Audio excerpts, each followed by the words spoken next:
یوسف علیہ السلام کا واقعہ ایسا ہے جو اللہ نے الف سے لے کے یا تک بالکل اسی ترتیب سے، کیونکہ یہودیوں کا سوال ہی یہ تھا کہ وہ کیسے پہنچے، تو اس میں شروع سے لے کر آخر تک ترتیب سے بیان کرنا ضروری تھا. اور یہ بھی کہ یہ پوری سورت ایک ہی مرتبہ میں نبی پر نازل ہوئی ہے، تاکہ یہ شبہ نہ ہو کہ معاذ اللہ کہیں سے پوچھ کے تو نہیں بتا رہے یہ. ٹھیک ہے نا. اول تو یہ جس خوبصورت انداز سے قرآن نے سورہ یوسف کا واقعہ بیان کیا ہے، یہ کسی سے پوچھ کے اتنا خوبصورت انداز میں بیان کرنا ممکن ہے ہی نہیں. نقل تو نقل ہوتی ہے نا. وہ جو پھرے میں بیٹھے ہوتے ہیں نا امتحانی ہال میں، وہ ان کو اگر کوئی آپ پرچی پکڑا دے نا کہ بھئی اس کو نقل مار لو، تو اس کو یہ نہیں پتا ہوتا یہ پیراگراف جہاں سے شروع ہو رہا ہے تو اس میں تھوڑا سا پہلے اپنے الفاظ ڈالنے ہیں، وہ وہیں سے ویسے کا ویسے ہی چھاپ کے آ جاتے ہیں. ایسا ہی ہے نا. وہ ویسے کا ویسے ہی، جیسے وہ ایک شخص سے پوچھا نا کہ نیوٹن کا دوسرا قانون بتاؤ، تو اس نے کہا مس آخر سے یاد ہے، پورا قانون یاد نہیں ہے لیکن آدھا یاد ہے آخر سے. اس نے کہا چلو پورا نہیں تو آدھا ہی سنا دو. کہتا ہے and it is called Newton's law. وہ ہوتا ہے نا پہلے پوری ڈیفینیشن آتی ہے، آخر میں آتا ہے and it is called Newton's law. تو یہ رٹا تو یہی ہوتا ہے. اس میں کیا اسباق ملتے ہیں قرآن نے اس کو بھی بیان کیا. اب یہ تو بڑا لمبا واقعہ ہے. یہ قال یوسف، جب اس وقت کو یاد کرو جب یوسف نے اپنے والد یعقوب سے کہا تو 11 کوکبا، میں دیکھتا ہوں کہ 11 ستارے مجھے سجدہ کر رہے ہیں. یوسف علیہ السلام کے 11 بھائی تھے. یعقوب علیہ السلام ابراہیم علیہ السلام کے پوتے، اور اللہ نے ابراہیم علیہ السلام کو خوشخبری دی تھی کہ آپ کی اولاد میں نبوت جاری کروں گا میں.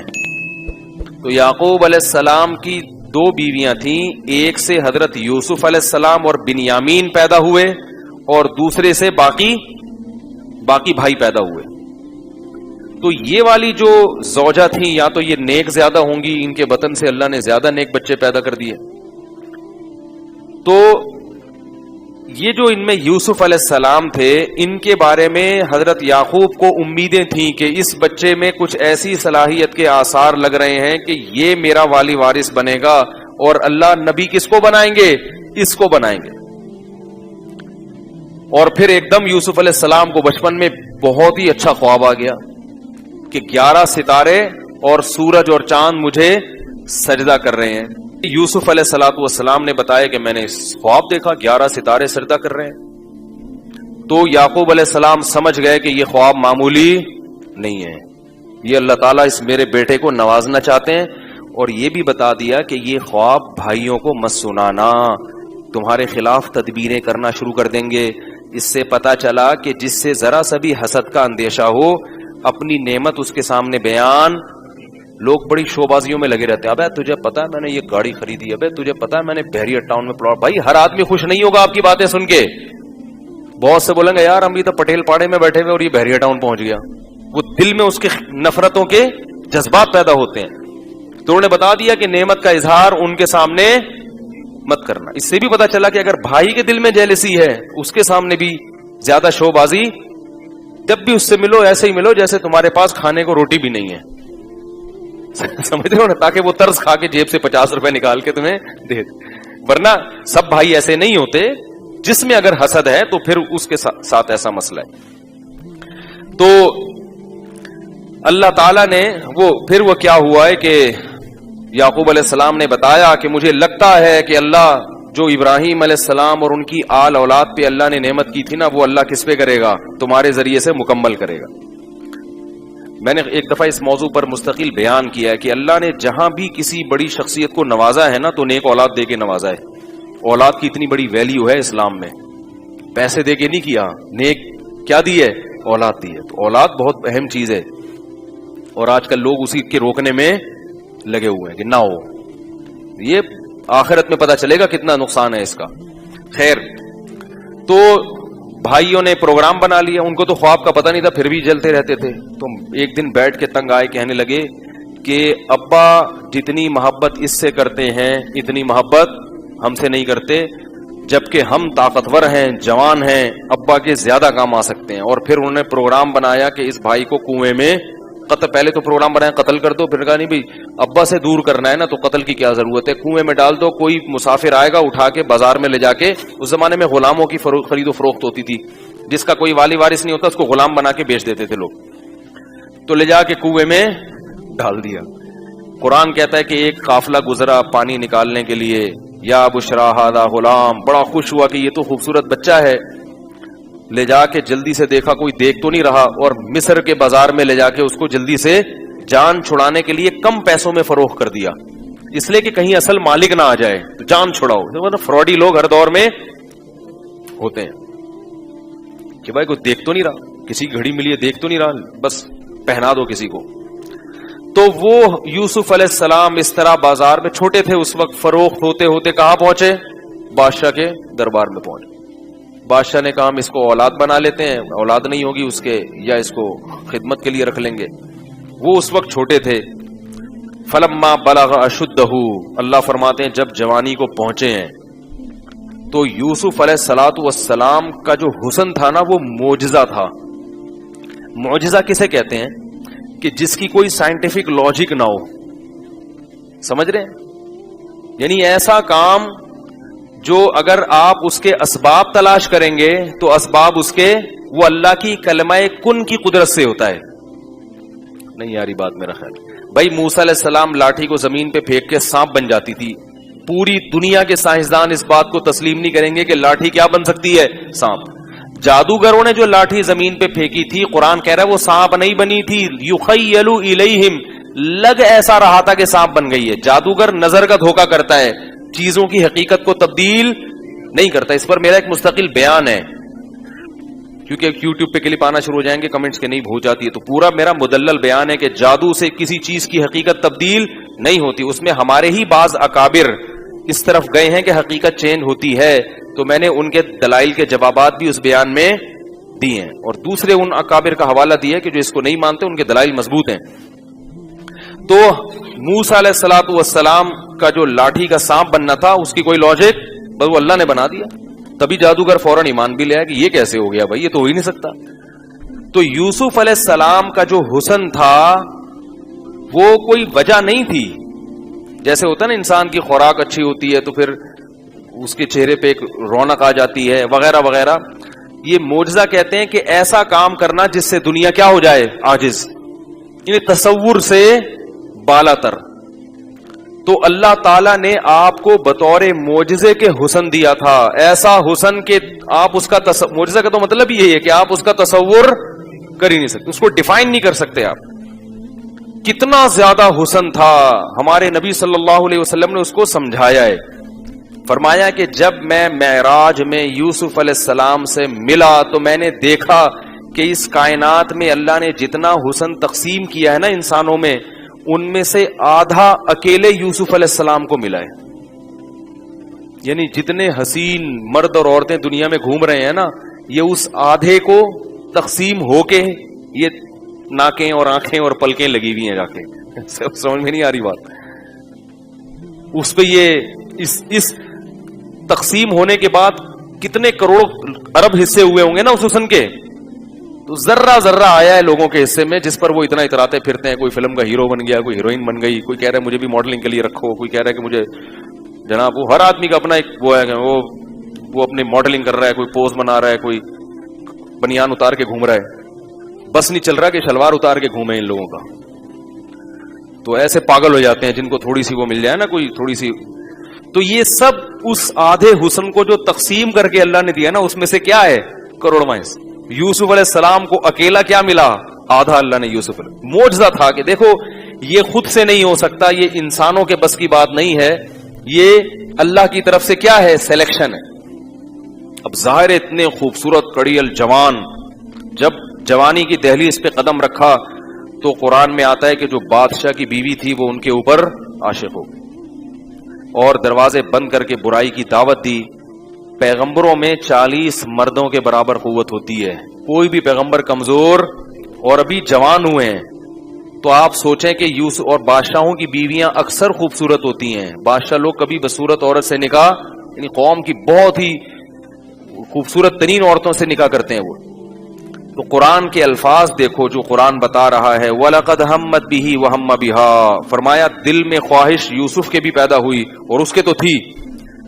اب سوچیں کہ اتنی قوت, ایسے جذبات اور چاروں طرف سے دروازے بند, کوئی روک ٹوک کرنے والا نہیں, اور یہ بھی ڈر ہے کہ اگر بھاگے تو الٹی تہمت لگا کے رسوا کر دے گی.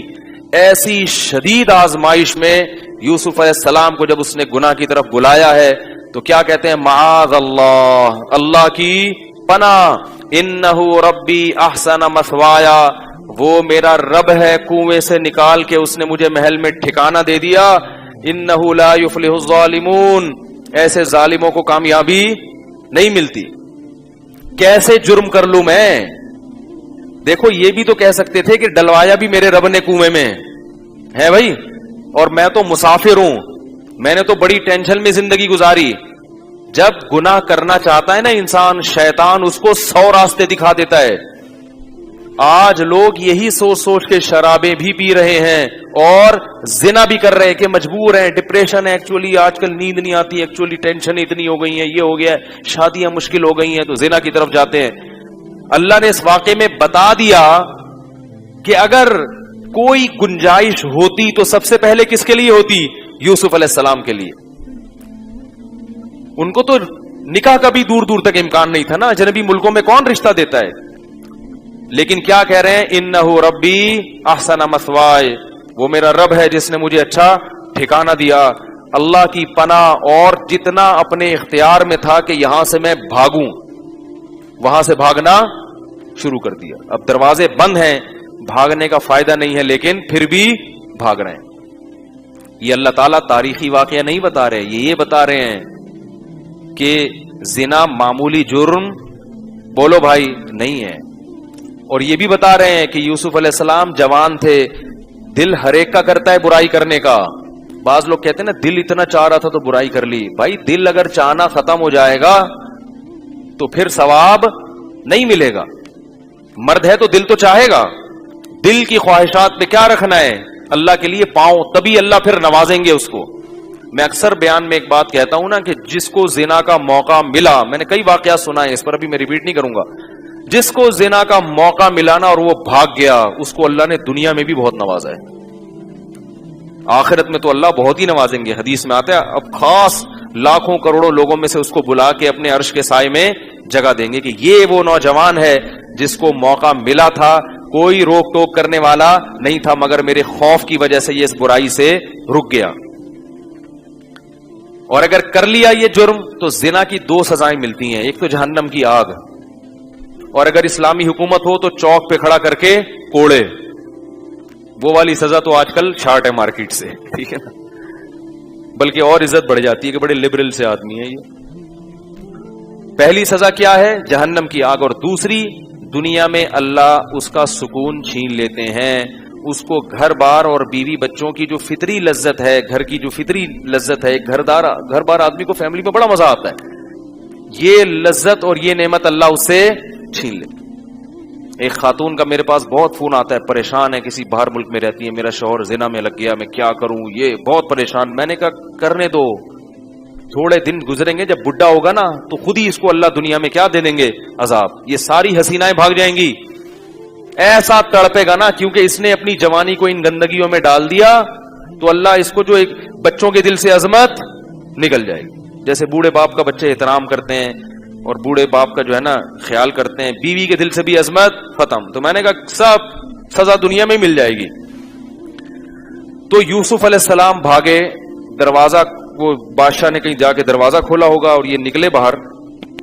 تو بجائے اس کے کہ یوسف علیہ السلام کوئی آگے سے بات کرتے, بادشاہ کی بیوی نے کہا, ایسی گھنی بن گئی, گھنی نہیں ہوتی ایسی شریف, یہ نہیں کہا کہ بھئی دیکھیں ایکچولی ایسا نہیں تھا کہ یہ میرے ساتھ برائی کر رہے تھے, میں نہیں کر رہی تھی, بلکہ کیا کہتی ہے, ما جزاء من اراد باہلک سوءا, بادشاہ سلامت میرے شوہر نامدار بتائیں کہ اگر آپ کی بیوی کی طرف کوئی غلط دست درازی کرے تو اس کی سزا کیا ہونی چاہیے. اسٹائل دیکھ رہے ہیں آپ زلیخا کا, یعنی ایسا گھنی بن کے پی گئی نا وہ واقعہ.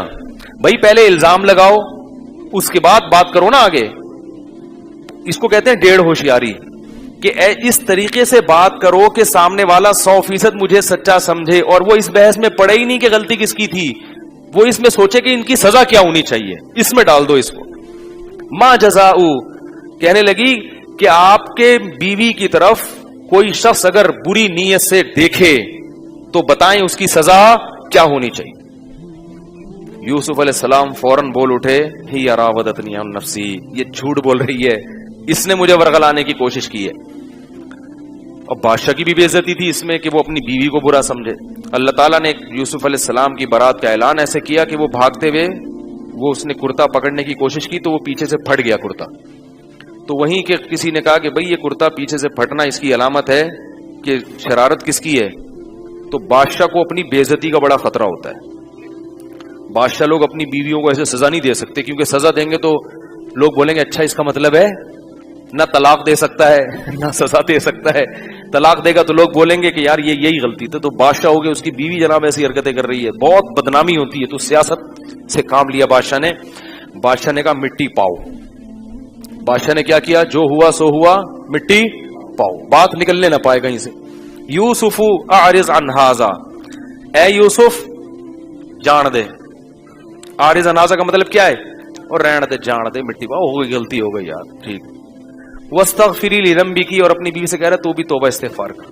دیکھو کتنے آرام سے بات کر رہا ہے. کوئی اور ہوتا تو رکھ کے 2-4 چماٹ لگاتے, لیکن بادشاہ ڈر کیا رہا ہے یار, 2-4 بھی چماٹ لگا دیے نا بیوی کو تو بات کیا ہو جائے گی, اور بدنامی کس کی ہے, میری ہے. کہ لوگ بولیں گے کہ تم بادشاہ کس بات کے ہو جو تمہاری بیوی جو ہے نا عاشق ہو رہی ہے دوسروں پہ. تو یہ بادشاہ لوگ بڑی ٹینشنوں میں ہوتے ہیں یار, سیاسی لوگ. تو اس نے غریب آدمی ہوتا نا, وہ اسے 2-4 تمیز سے لگا دیتا. تو واستغفری لذنبک, اپنے گناہ سے توبہ کر, انکی کنتی, اور بھی کہنے لگا ان کیدکن عظیم, تم عورتوں کی تدبیریں بڑی سخت ہوتی ہیں. خود اپنی بیوی سے کہہ رہا ہے تم بڑی ہوشیار ہو, تم نے بات کیسے شروع کی ڈائریکٹ کہ اس کی سزا کیا ہونی چاہیے. سب عورتوں کی بات نہیں ہو رہی بھائی, بار بار وہی بات میں جملہ نہیں ریپیٹ کروں گا. تو لیکن برائی کی خبر آپ کو پتا ہے ایک دم تیزی سے پھیلتی ہے. اب جو بھی اس وقت کوئی موجود تھا, ایک آدھ آدمی, تو اگرچہ بادشاہ کی طرف سے پابندی تھی کہ بھائی یہ بات پھیلے نہیں, لیکن ایسی برائی پتہ کیسے پھیلتی ہے, ایک کو بتاؤ, بولا کسی کو بتانا نہیں ہے, بس خالی تمہیں بتا رہا ہوں. وہ دوسرے کو بتاتا ہے, بولتا بھائی کسی کو نہیں بتانا, صرف تمہیں بتا رہا ہوں. پھر وہ تیسرے کو بتاتا ہے, چوتھے کو بتاتا ہے, ہوتے ہوتے یہی ہوا. 2-4 دن گزرے نہیں. قال نسوۃ فی المدینۃ امرأۃ العزیز, تو شاہی خاندان کی خبریں تو فوراً پھیلتی ہیں نا. مریم نواز کا کوئی بیان آ جائے, نواز شریف کا کوئی بیان آ جائے, یا جناب عمران خان کہیں جا رہے ہوں, ایک دم خبریں پھیلتی ہیں نا. شادی کر لی اس نے, طلاق دے دی, یہ ہو گیا. تو جو ایسے لوگ ہوتے ہیں ان کی خبریں ایک دم میڈیا پہ آتی ہیں. تو قرآن کہہ رہا ہے کہ شہر کی عورتیں سب باتیں کرنے لگیں. امرأۃ العزیز, ہائے ہائے, بادشاہ کی بیوی, تراود فتاحا نفسی, عاشق کس پر ہوئی ہے, اپنے گھر کے غلام پر. یعنی رائل فیملی سے تعلق ہے تو چلو مدین کے کسی شہزادے پر عاشق ہو جاتی. انا لنراھا فی ضلال مبین, ہم اس کو کھلی ہوئی گمراہی میں دیکھتے ہیں. بڑی سخت غلطی کی ہے اس نے, بہت ہی معاذ اللہ گھٹیا سوچ, نیچ عورت ہے. ہم تو سمجھتے تھے بڑی اونچے خاندان کی. ہر ایک کا اسٹیٹس ہوتا ہے نا بھائی, عاشق ہونے سے پہلے آدمی سوچتا بھی ہے تو کہیں میری عزت تو خراب نہیں ہو جائے گی, کوئی اس کا فیملی اسٹیٹس دیکھا جاتا ہے. تو یہ چرچے شہر میں شروع. اب اس میں ملکہ نے اپنی بہت ہی انسلٹ محسوس کی, بےزتی, کہ بھئی یہ کیا ہو رہا ہے یار, میرے بارے میں لوگ کہہ رہے ہیں کہ یہ اتنی گندی عورت ہے, عورتیں تبصرہ کر رہی ہیں. تو اس نے کیا کیا, قرآن کہہ رہا ہے فلما سمعت بمکرہن, جب ان کا مکر سنا کہ میرے خلاف ایسی باتیں ہو رہی ہیں, تو اس نے ارادہ کیا کہ ان سب کو میں یوسف کی زیارت کراؤں. بولیں گی کہ یہ ہے, اگر اس کا یہ تمہارے ساتھ رہتا تو تمہارا کیا حال ہوتا. مجبور ہوں, معذور ہوں. اور ان کو بلا کے دعوت کر کے ان کے ہاتھ میں چھریاں پکڑا دی, پھل کھاٹو اور کھاؤ. اور اسی دوران یوسف علیہ السلام کو حکم دیا یہاں سے نکل کے جاؤ. قرآن کے الفاظ ہیں کہ جیسے ہی یوسف علیہ السلام گزرے ہیں, قطعنا ایدیہن, جیسے ہی ان کی نظر یوسف پہ پڑی, پھلوں کے بجائے اپنی انگلیاں زخمی کر لی, کاٹ ڈالی. قلنا, اور کہنے لگی حاشا للہ ما ھذا بشرا, اللہ کی قسم یہ شخص انسان, ہم نے انسانوں میں ایسا خوبصورت نہ سوچا نہ کبھی دیکھا. ان ھذا الا ملک کریم، آسمان کا کوئی فرشتہ ہے جو زمین پر اتر آیا. ایسے ہی ان عورتوں نے کہا نا، ان کو پہلے یہ نہیں بتایا کہ یہ وہ ہے، ان کے کہا ایک بندہ ہے وہاں سے گزر جائے گا، ذرا اس کو دیکھو. وہ تو سمجھی پتہ نہیں کون ہے. تو فوراً بادشاہ کی بیوی نے کہا ذالکن الذی لمتننی فی، یہ ہے وہ جس کے بارے میں تم مجھے ملامت کر رہی تھی، یہ ہے وہ. اور پھر اس نے برائی کا اظہار کیا کہ وَلَقَدْ رَاوَدتُّهُ عَن نَفْسِهِ فَاسْتَعْصَمَ، یہ بچ نکلا ہے، اور اب میں بمانگے دہل اعلان کروں گی کہ اپنے عشق کا جو اس نے نا سب کے سامنے اظہار کیا عورتوں سے، کہ اب مجھے اس سے عشق کے اظہار میں کوئی عیب، کوئی بے عزتی کا خطرہ نہیں ہے. اب جب یوسف علیہ السلام نے یہ منظر دیکھا کہ وہ عورتیں بھی اس طرح برائی میں ساتھ دے رہی ہیں، تو آپ دیکھو ایک نوجوان کے لیے کتنی بڑی آزمائش ہے یہ، کتنی. اور وہ جو عورتیں بادشاہ کے دربار میں آئی ہوں گی وہ بھی اونچے خاندانوں کی ہوں گی، شاہی محل میں جن کی دعوت ہے. یوسف علیہ السلام ایسے موقع پہ اللہ سے دعا مانگتے ہیں. بادشاہ کی بیوی نے دھمکی دی وَلَئِن لَّمْ يَفْعَلْ مَا آمُرُهُ لَيُسْجَنَنَّ وَلَيَكُونًا مِّنَ الصَّاغِرِينَ، اگر میری بات اس نے نہ مانی تو میں اس کو جیل کی کوٹری میں ڈال دوں گی. دیکھو اللہ یہ واقعہ کیوں بیان کر رہے ہیں. کوئی اور ہوتا وہ کہتا اب تو میں کیا ہوں جیل میں. اس زمانے کے جیل تو بڑے سخت ہوتے تھے، ڈال کے بھول جاتے تھے، جیسے کہ یوسف علیہ السلام کو ڈال کے بادشاہ بھول گیا تھا. ایسے موقع پر کس قدر انسان برائی کی طرف مائل ہوگا. لیکن یوسف علیہ السلام نے جب جیل کی دھمکی سنی تو اللہ سے دعا مانگتے ہیں رب السجن احب الی، اے میرے اللہ مجھے جیل زیادہ محبوب ہے اس برائی سے جس برائی کی طرف یہ مجھے بلا رہے ہیں.